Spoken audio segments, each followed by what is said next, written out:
Leaders there recently received an official email that prohibited them from using pronouns or descriptors like he, she, youngest, oldest, male, or female. Why is that? So I want to recognize that your line of questioning is transphobic.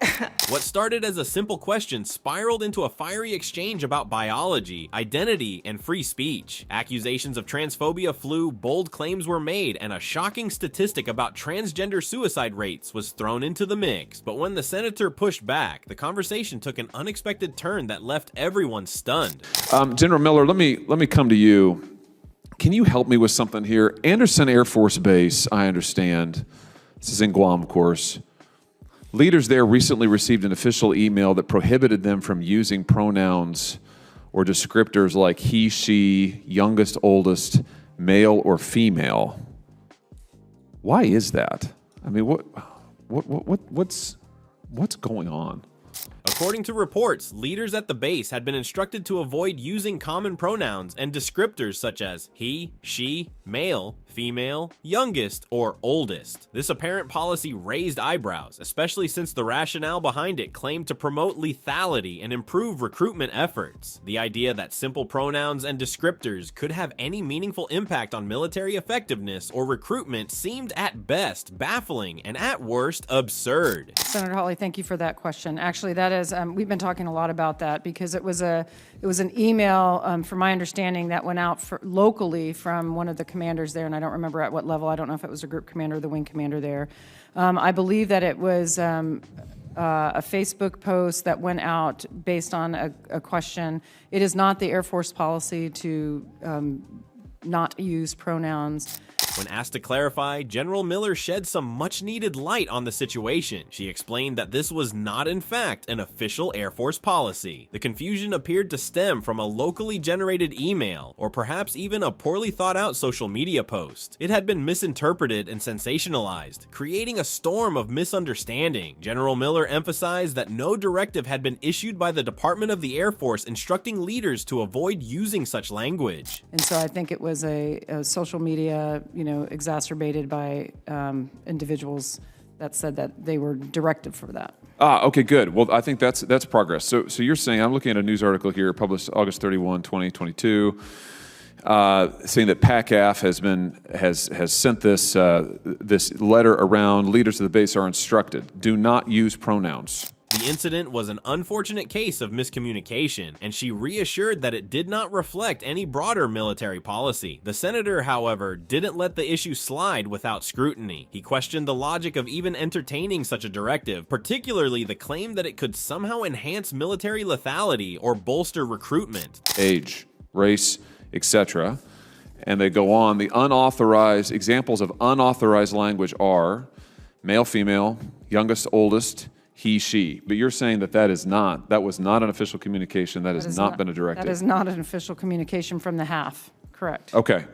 And so your position to me is today that is not policy and that they have not been so instructed. That is correct. This is social media policy. kerfuffle. I mean, this is not real. The very suggestion that avoiding words like he or she could contribute to a more effective fighting force seemed not only nonsensical, but indicative of a deeper problem. The senator made it clear that the focus of military leadership should be on addressing real, tangible challenges facing service members, not pandering to trendy, politically charged movements that distract from the mission at hand. It's not happening. I don't know if it's not happening, but it is not an official policy from the Department of the Air Force. Okay.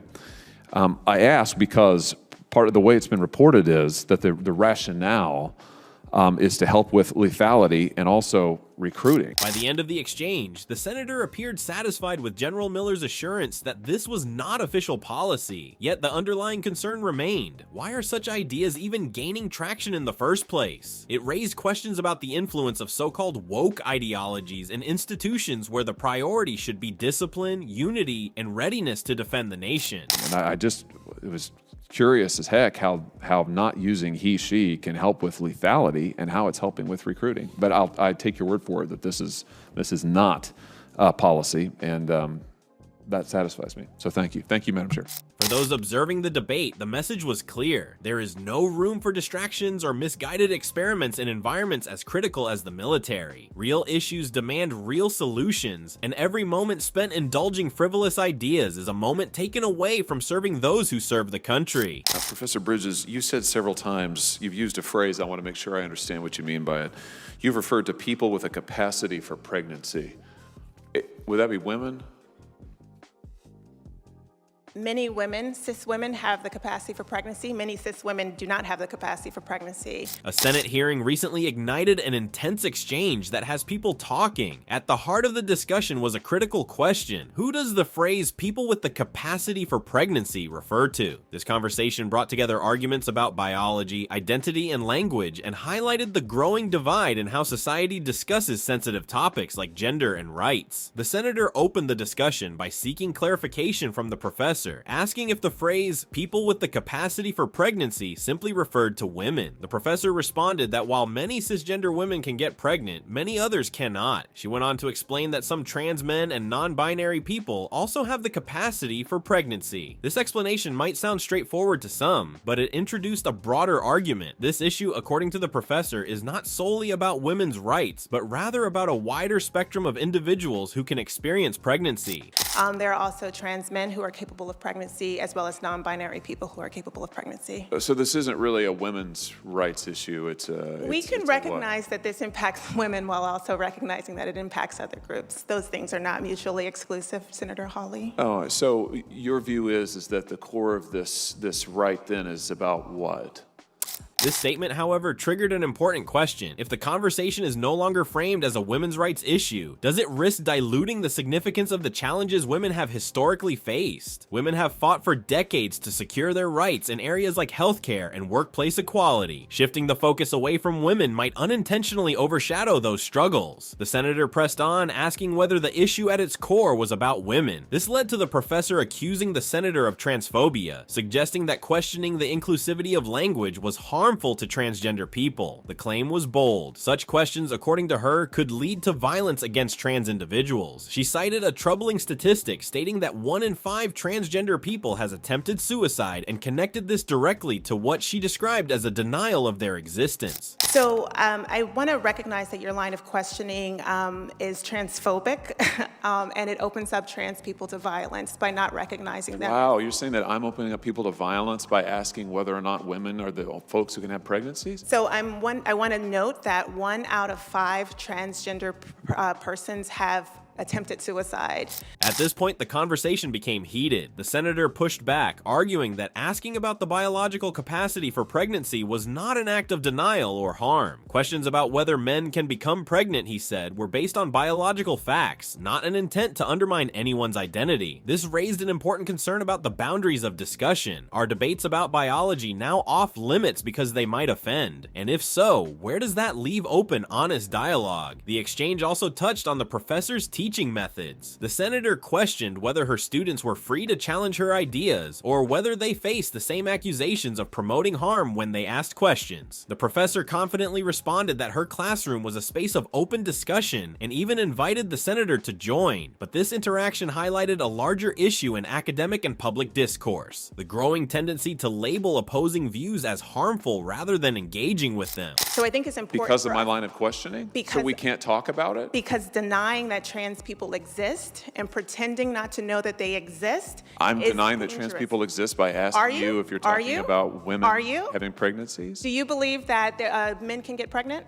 What unfolded in this Senate hearing speaks to a much larger cultural phenomenon. The concept of being woke has evolved into a divisive force. While its origins were rooted in raising awareness of social injustices, it has increasingly morphed into an ideology where dissenting opinions are often met with hostility or outright silencing. In this context, even fundamental questions about biology can spark accusations of bigotry. The crux of the matter here is balance. Recognizing and respecting individuals' identities is essential, but so is maintaining clarity and logic in discussions about issues like pregnancy. Words matter, and redefining terms can have consequences. For example, when conversations about reproductive rights become less focused on women, it can lead to confusion about who is most affected by these policies. No, I don't think women can So get you're pregnant. denying that trans people exist? Thank And that leads to violence? Is this how you run your classroom? Are students allowed to question you? Or are Absolutely. they also treated like this, where No, no, no, they're they're told allowed that to they're question. opening up people to Oh, violence we have a good by time in my questioning? class. You should join. Oh, I bet. You might learn a lot. Wow, I would learn a lot. I've learned a lot I just in this know, exchange. absolutely. Extraordinary. Yep. Moreover, this broader conversation underscores a growing discomfort with questioning progressive narratives. If asking straightforward questions about biology can be labeled as transphobic or violent, what does that mean for the ability to discuss other sensitive issues? Healthy debates depend on the freedom to ask tough questions without fear of being silenced. That doesn't mean questions should be mean-spirited or insensitive, but there's a difference between genuine inquiry and malicious intent. The professors claim that questioning language leads to violence is worth unpacking. The reality is that violence and discrimination are complex societal issues that can't be reduced to the use of certain phrases or the framing of a question. It's a serious accusation, and conflating disagreement with direct harm risks undermining real instances of violence that need attention and action. If this exchange got you thinking about the impact of woke culture and the importance of standing up for open dialogue, don't stop here. Stay informed, keep questioning, and don't let critical discussions be silenced. Make sure to like the video, share it with others, and subscribe for more deep dives into today's most pressing issues. Let's keep the conversation going.